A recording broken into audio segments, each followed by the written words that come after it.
This week, we explore the idea of death, as the National Treasure movies put it, the debt that all men pay. But is it more than just an end?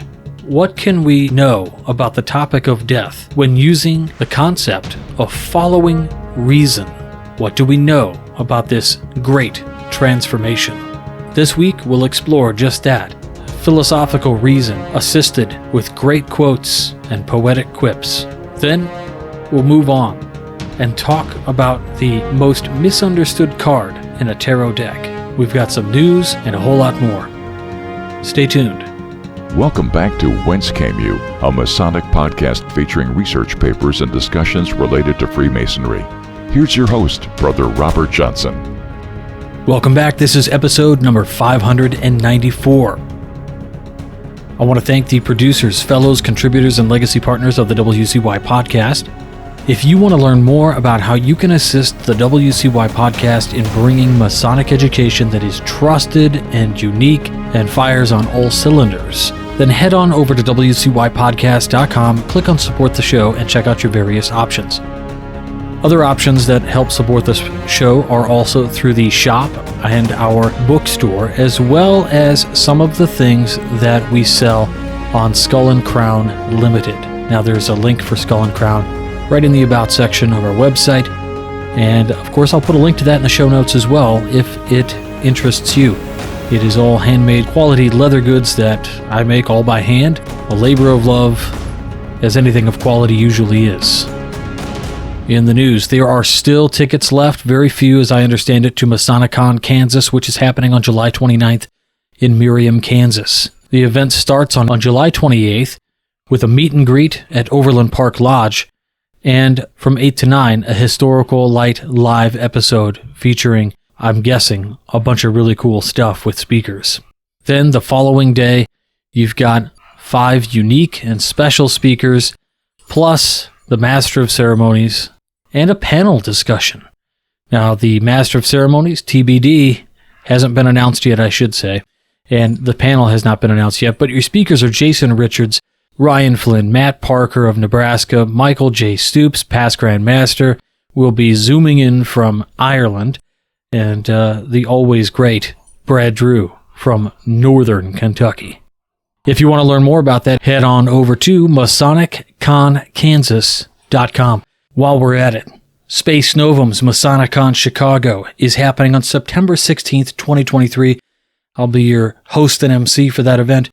We've got 7 speakers. People are coming from all over the United States, from Lacey, Washington, all the way over as far as Easton, Pennsylvania, and as far south as Naples, Florida. We've even got brothers coming in from Minneapolis, Minnesota, and Canada, and a couple other places. If you would like to be the first to know, then head on over to MasoniConChicago.com and scroll down a little bit. Click on the mailing list. That's a mailing list that goes through Google Forms. I am the only person who sees it, so you don't have to worry about anybody selling your info. I'm the only person who gets it.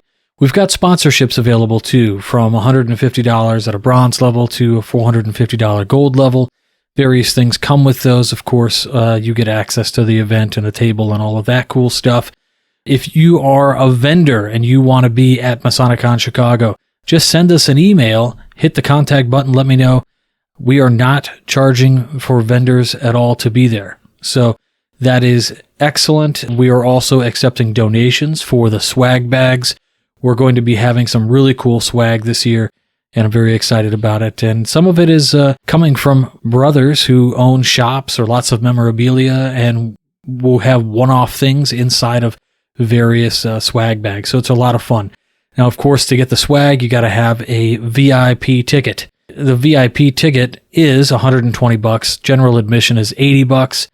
The tickets to MasoniCon Chicago are live right now, so you can head on over and click on one of the tickets, and you can just PayPal, buy your ticket that way. MasoniCon Chicago is 117 days, 15 hours, and 3 minutes away as of the time of recording this particular episode. So don't wait. Go get those tickets. We are selling them now, and we will be revealing speakers very soon. I can tell you that speakers are coming from all over the United States with a little bit of local flair. We've got 4 flying in and 3 locals. It's going to be quite the event. I'm very excited about it. And I know Space Novum Lodge, the premier Masonic education lodge in the state of Illinois, is so excited to be hosting and being a great partner in this Masonic education adventure. So again, head on over to MasonicCon Chicago for your Masonic education fix coming up in September of this year. All right, the Masonic education for this week comes from a unique article written by Brother N.W.J. Hayden. It's called Death, the Liberator, and it was published in February of 2003, on the 1st actually. And I was pretty excited to read this one. I think it's a wonderful piece, and I think you'll love it too. And of course, we'll have a link back to the original article where you can find it, Masonic education, to resources, and a full exploration of all things Masonic. But here we go. Death, the Liberator. The specter of death looms large over every creative work of humanity. It is the great motivator, the unknown end against which we all strive for remembrance. But is it also our greatest liberator? In common with older mysteries, so far as we have relies on their teachings, Masonry offers its votaries a method of approach to its final test of our philosophy of life, one worthy of human dignity and in harmony with our honored motto, follow reason. Alan Seeger wrote for all of us, quote, "But I've a rendezvous with death at midnight in some flaming town, and I to my pledged word am true. I shall not fail that rendezvous." We too have a rendezvous with the Reaper by no means to be escaped, no matter how much science may help us postpone it. And, though to but few is it given to meet him with those feelings voiced for us by Horatius, how can a man die better than when facing fearful odds, for the ashes of his fathers and the temples of his gods? Yet we need not watch his sure approach with only a bitter recognition of our human weakness. Such an attitude is unworthy of those who truly follow reason and have worked out a philosophy of life, which in death sees but a change of circumstance, however important that may be. We should adapt to our own use the salute offered by the gladiators of old, save that instead of hailing a human Caesar who viewed their struggles as an amusement, we should as bravely regard the Ancient of Days, saying each one of us, Ave Mauster Vitae, Mortuus te saluto, and go forward fearing nothing.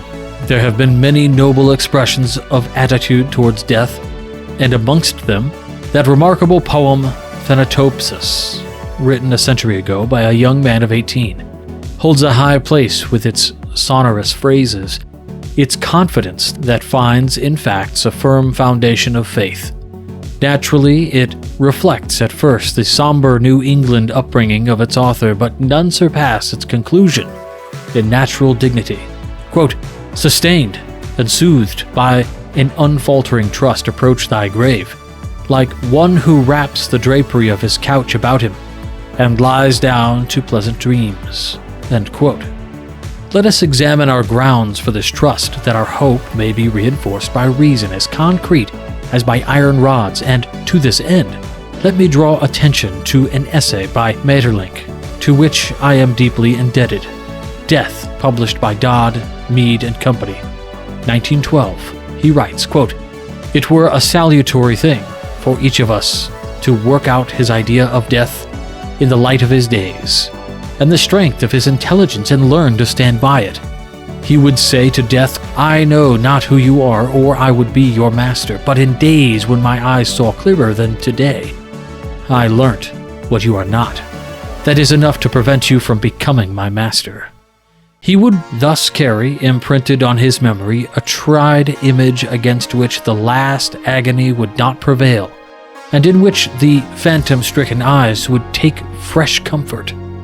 Instead of the terrible prayer of the dying, which is the prayer of the depths, he would say his own prayer, that of the peaks of his life, where would be gathered, like angels of peace, the most limpid, the most pellucid thoughts of his life. Is not that the prayer of prayers? After all, what is a true and worthy prayer, if not the most ardent and disinterested effort to reach and grasp the unknown?" End quote. Here is the key to our problem. Let us learn what death is not. By this time-honored method, we shall strip off the masks wherewith our imagination has disguised it. It is not sickness, nor suffering, nor the stern agony. It is not shroud, nor pall, nor grave, nor the horrors of disintegration. All these have to do with the methods and usages of life. The errors and weaknesses of nature or science caused their beginnings. Death emphasizes their futility. Should we convalesce, we forget them. Should we not, our survivors abuse death that stops them. As Spencer so carefully explains, our life is a continual adjustment of internal relations to external relations, of growth from within to pressure from without. And when we can no longer adjust ourselves, why blame death for clearing the board and giving us a new deal? Do we accuse sleep for the fatigue which overwhelms us if we resist it? It seems that all our knowledge only helps us to die in greater pain than the animals that know nothing. And we add to our troubles by inputting to death those salvaging operations whereby our elements are restored to usefulness in life's workshop. Quote, "Earth that nourished thee shall claim thy growth to be resolved to earth again, and lost each human trace, surrendering up thine individual being, shalt thou go to mix forever with the elements." End quote. We do not view with horror or anguish the fading flower or the crumbling wall, but where our bodies are concerned, we usually strive to delay, by all means possible, their natural dissolution. Embalmings, coffins, graves, and vaults are brought into action, and that which happens therein positions our thoughts, offends our senses, daunts our courage. Yet all of this of life, and impossible without life. How much, then, has our boasted civilization increased the ethical value of our funeral ceremonies? Remains, then, but one terror associated with death, that of the unknown into which it seems to force us. But this also can be dissolved considerably, if not totally, by following reason. There are at least 4 methods of solution open to us. Total annihilation. Survival with our present consciousness. Survival without consciousness. Survival with universal consciousness. There is nothing to be gained by including any religious dicta herein, for the fact of death is no more and certainly no less subject to that mode of thought than any other of the activities of life. Birth is equally as important as death, but only in some pagan and uncivilized peoples do we, and the solemnity and dangers of birth, regard it as occasions for priestly action. So we have still much to learn.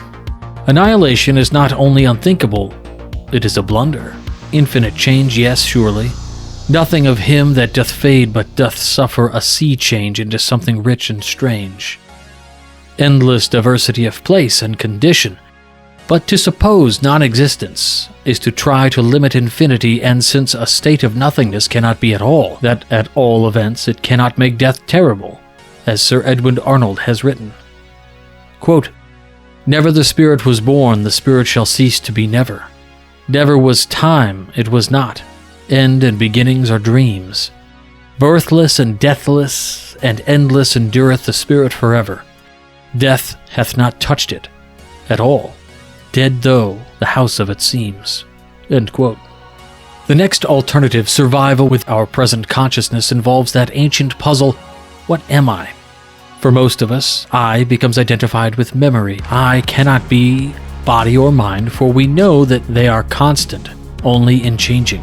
The body provides, and the mind organizes our sense perceptions, whereas our conscious memory preserves such residue of these as established experience and build character. Memory seems to be a sheath for the eye, most easily disturbed by sickness, yet most clamorous for an unbroken existence. What cares it that through the alchemy of death, I can participate in the whole range of natural forces? Neither knowledge nor beauty nor power attract it, if they are not accessible through its agency. If I am greater than and within memory, then bodily sufferings and desires must be petty to this surviving consciousness, for with the loss of body, its services are lost too. Deprived of sense perception on which to build them, mental and moral pains, and changes must go, and the personal mind is dissolved. Remains then of our present consciousness only memory, so pitiably finite and cut loose from its former co-workers. How shall it continue to know itself? We know how easily it fades while in full physical health. What then will it be like when the great change comes? Yet the hope that this alternative conveys has done much good service to the brave souls of our predecessors, and is well expressed in the Song of Odysseus, as he lay awaiting death by torture. Quote, "Endure my heart, not long shalt thou endure the shame, the smart. The good and the ill are done, the end is sure, endure my heart." There stand 2 golden vessels by the throne of Zeus on high, from them he scatters mirth, and moan to men who die. And thou of many joys hast had thy share, thy perfect part, battle in love and evil things and fair.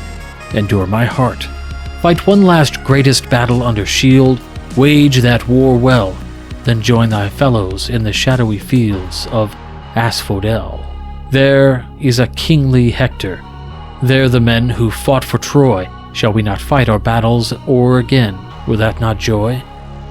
Though no sun shines beyond the dusky west, thy perfect part there shalt thou have the unbroken rest. Endure my heart. Translated by Andrew Lang. We approach then our third alternative, survival without consciousness. This also contains nothing of terror or regret. Dreamless sleep we welcome as nature's sweet restorer, but not as a lasting condition.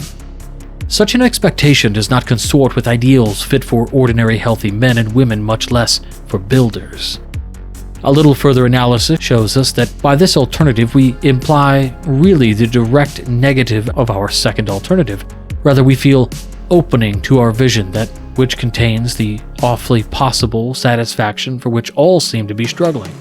The only possible completion of that urge from within, which is the mainspring of our evolution. Quote, "Nay, but as when one layeth his worn-out robes away, and taking others saith, These will I wear today, so layeth off the spirit lightly its garb of flesh, and passeth to inherit a residence afresh." End quote. Here then we approach our fourth alternative, survival with a universal consciousness. And at this point, Maeterlinck's own words alone are adequate. Quote, "Here begins the open sea, here begins the glorious adventure, the only one abreast with human curiosity, the only one that soars as high as its highest longing. Let us accustom ourselves to regard death as a form of life which we do not yet understand. Let us learn to look upon it with the same eye that looks upon birth. As soon our mind will be accompanied to the steps of the tomb with the same glad expectations that greets a birth. If, before being born, we are permitted to choose between the great peace of non-existence and a life that should not be completed by the magnificent hour of death, which of us, knowing what we ought to know, would accept the disquieting problem of an existence that would not end in the reassuring mystery of its conclusion? Which of us would care to come into a world where there is so little to learn, if he did not know that he must enter it if he would leave it and learn more? The best part of life is that it prepares this hour for us, that it is the one and only road leading to the magic gateway, and into that incomparable mystery where misfortunes and sufferings will no longer be possible, because we shall have lost the body that produced them, where the worst that can befall us is the dreamless slumber which we count among the number of the greatest boons on earth, where lastly it is almost unimaginable that a thought can survive to mingle with the substance of a universe, that is to say, with infinity which, if it be not a waste of indifference, can be nothing but a sea of joy." End quote. It is to this that we, having followed reason, make our approach, sustained and soothed by an unfaltering trust. Heretofore, we have seen through a glass darkly. The narrow limits of our being conceal infinity from our view, as Pascal has said, or to use a Western idiom, we cannot see the forest for the trees. We must prepare ourselves in advance by learning how to change our focus.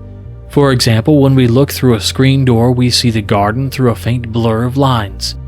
Or we could instead see the screen filling our vision with a faint blur of light and greenery filtering through. For all of us, death is but a screen, and for most of us, fills our vision. Can we readjust our focus and strengthen our unfaltering trust by attempting to understand infinity? The effort, even if unsuccessful at present, will be as useful as those of our talented brother of Rochester, Mr. Claude Bragdon, in his illuminating books on the fourth dimension. As an analogy, let us consider the experience of the human embryo. When the time of birth approaches, how limited is its experience of life? A little space and power for movement, but in no other mode can its volition express itself. Sight, hearing, choice of food, protection from accidents are all beyond its power. It knows nothing but a soft, warm darkness, and even these qualities are not so known to its consciousness, for it has no basis of comparison with anything different. Could one communicate to it news of the great change soon to take place in its condition? With what terror and reluctance would it regard this entire loss of all it knows? For a state of being so much more comprehensive as to be incomprehensible, yet we adults are in the same position as we approach the gateway to another life. And if we know the embryo, by virtue of its inherent life quality, can change from a speck of zooplasm to a human being, there appears no reason at all why it should not go on, yet further and enter into tune with the infinite. Death to us can be no worse than birth to the embryo, and all evolution affirms that, the soul's ephemerally housed in nature's depths. What then is this infinite, as our reason tests it, that is to say, as we compare it with life as we know it? Mostly negatives. It has neither beginning nor end. It can have no purpose nor destination, for the one would have been accomplished and the other reached in a long train of ages that has passed. Had it been other than self-contained, if it be not conscious always, then it never will be, for it must know all or nothing, since it has only itself to know. If, however, we try to understand infinity through our senses, how different is the result? At once the hard diamond becomes a mass of activities. Every part is going somewhere, complete knowledge is endlessly experimenting, for new discoveries accomplished purpose seeks continually some new fulfillment. Which is right? Is the inconsistency real or only apparent? Here our limits force us to change from operative to speculative. We are, for the most part, unable to attain exact knowledge in advance of the fact, but we can hope, for we have laid the foundation thereof. We cannot deny infinity, but we can see that all its parts, for lack of a better word, must be of the same nature. There would then be, as yet, no unchangeable finality of perfected knowledge or accomplished purpose. Rather, an infinite series of transformations and combinations and an ever-growing consciousness, striving to know itself, seeking to express an idea hidden in its own nature, requiring all the worlds of the universe as fields for its experiments, all form of life as instruments, as co-workers to that discovery, as pioneers in that great adventure. Here is our hope. Quote, "Small as man and his thought may appear, he has exactly the value of the most enormous forces that he is able to conceive, since there is neither great nor small in the immeasurable. The mind alone perhaps occupies in infinity a space which comparisons do not reduce to nothing." End quote. Is it not then childish to talk of eternal happiness or sorrow where it is infinity that is in question?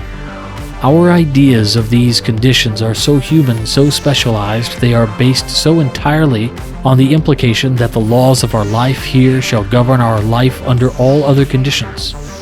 Yet we must admit that our ideas proceed entirely from the sensibilities of our nervous system, which is turned to but a small range of perceptions, and which could as easily have felt everything the reverse way, and taken pleasure in what now makes pain.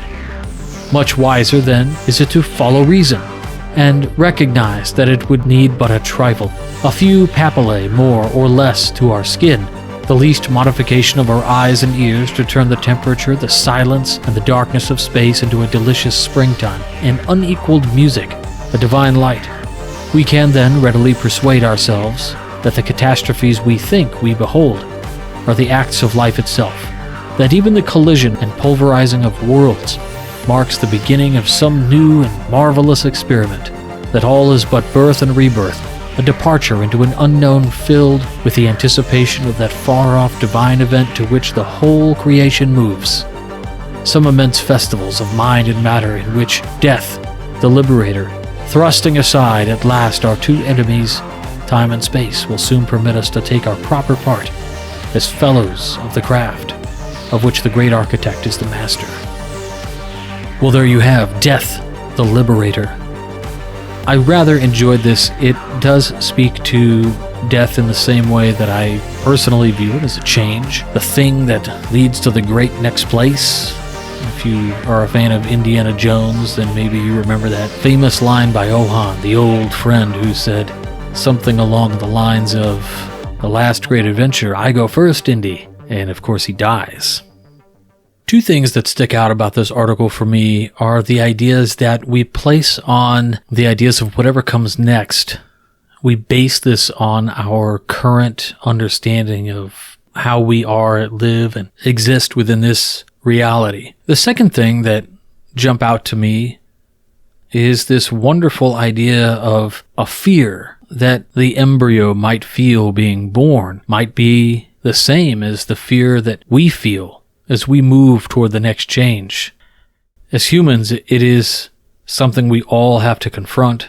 It is the thing that gives life its quote-unquote meaning in a special sort of way. Without death, accomplishments are not limited. Lives are not limited. Perhaps nothing is as special. It is, I suppose, the necessary exit from this world to the next, which might keep all things in balance here. Next up, I wanted to discuss a little thing about the tarot. Recently, I received my awesome package from the Brink Literacy Project. To learn more about what they do, please head on over to brinklit.org. One of the projects they recently did was a Kickstarter a couple of years ago where they worked with some awesome artists and authors to create a tarot deck where each individual card reflected some classic scene from some classic book. And I fell in love with this. I backed it at a retailer level, which means I got 5 of these box sets with 5 lapel pins, one for each set. And 2 of them are spoken for. One is mine, and I'm giving one away as a gift, and I've got 3 left, and I'm hoping that we're going to do a sort of giveaway or a contest here at the WCY podcast to get those. Even if you're not into tarot, I think the artwork is exquisite. I think they're just really an amazing set of cards that you can't get it anywhere else unless you're super lucky. So that's coming up in the future. As far as tarot this week, I thought rather than do a random tarot card draw to pull a card, understand the scenario, and then try to discern how that one thing might apply to our lives, either Masonically or not. Rather than do that, I would love to instead just talk about one card. And that's the card called Death. I think it is so interesting, the miseducation that happens with the tarot as something as this divinatory tool that's used to contact spirits or open doorways or all this other nonsense, really. Anybody who has a deck of playing cards, you own a tarot deck. That's where it comes from. It is a spawn of this. It was a game. It was a game first and foremost, and later on, scenarios and attributes were added to the cards. Probably the most work on this comes from Pamela Coleman Smith, a member of the Hermetic Order of the Golden Dawn, who did work with Arthur Edward Waite, a Mason who was in his own right prolific, but perhaps not the greatest advocate of any specific thing unless he was the progenitor of it. Now, the Death card in particular, I think a lot of people get really freaked out by this card, and also the Tower card, but I want to talk about the Death card. First, let's start with tarot has nothing to do with Freemasonry. That's my disclaimer. Tarot is something I'm interested in. I've been a student of for many years on the occult side of things. I use it daily, and it's okay if you're not into it. Again, it is not Masonic, but it is a cognitive tool, a set of tools and scenarios to look at your life through different lenses and be contemplative about those things. We do the same thing with the 24-inch gauge, with the trowel, the plumb, the level, all of these things. We do the same thing. We think about how our life scenarios react through these different cognizant tools that are analogous to real working tools. But the death card in particular, so many people think like, oh man, I got the death card, I'm going to die. Somebody I know is going to die. And in reality, if somebody does die, that's likely a coincidence. The death card is really not about death. Rather, it's about the rising sun. You'll notice on the death card, if appropriately rendered in its artwork, shows the messenger of death, a skeleton riding the white horse. It represents this idea of the end of something. But the key element here is this bright light in the background, the rising sun, which is indicative of the next great thing that's coming, the next opportunity, the thing that is going to change, thing that will be your new focus. So when you get this card, again, it's really the most feared, and nobody really gets this card if you're not a real tarot person, I guess. This is a card that represents the end of some phase of your life. Some portion of your life that was either good, bad, indifferent. It's really symbolizing the end of that and the beginning of something glorious up on the horizon. Sometimes it's sudden. Maybe it might be related to a revelation you've had and a change of direction, indicative maybe of the Tower card preceding the Death card. But this is really a card that says, hey, there's a new road that's going to be approaching you. New things are coming. Be ready to see them. Look for the rising sun and the new opportunity. If you got the Death card today, what's something in your life that's winding down? And what does the sun represent for you? What new opportunity? Are you moving into a new position in Lodge? Is something coming to an end there? Have you gotten a new opportunity at work where one project is slowing down and it's time to hand it off and you have to pick up a brand new project? What could it be? It's important to look at those things with enthusiasm because, as we know, change is constant and we should be enthusiastic about change. That's it for this week. One more time, I want to thank the producers, fellows, contributors of the program. If you'd like to support the show, head on over to wcypodcast.com and become a contributor, fellow producer, or even a legacy partner and direct an episode of your choice once a year. It's pretty cool. We've got the shop with limited edition items as well as our bookstore with Amazon affiliate links through all of those. You can even get a tarot reading. wcypodcast.com, click on tarot, just some guided readings. In any case, thanks so much for listening. We'll talk to you all next week, and until then, stay on the level. For Whence Came You, I'm Robert Johnson. Take care. You've been listening to Whence Came You, a Masonic podcast featuring research papers and discussions related to Freemasonry with your host, Brother Robert Johnson. Be sure to join us for our next edition.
WCY Media. That's it. Yes, girl.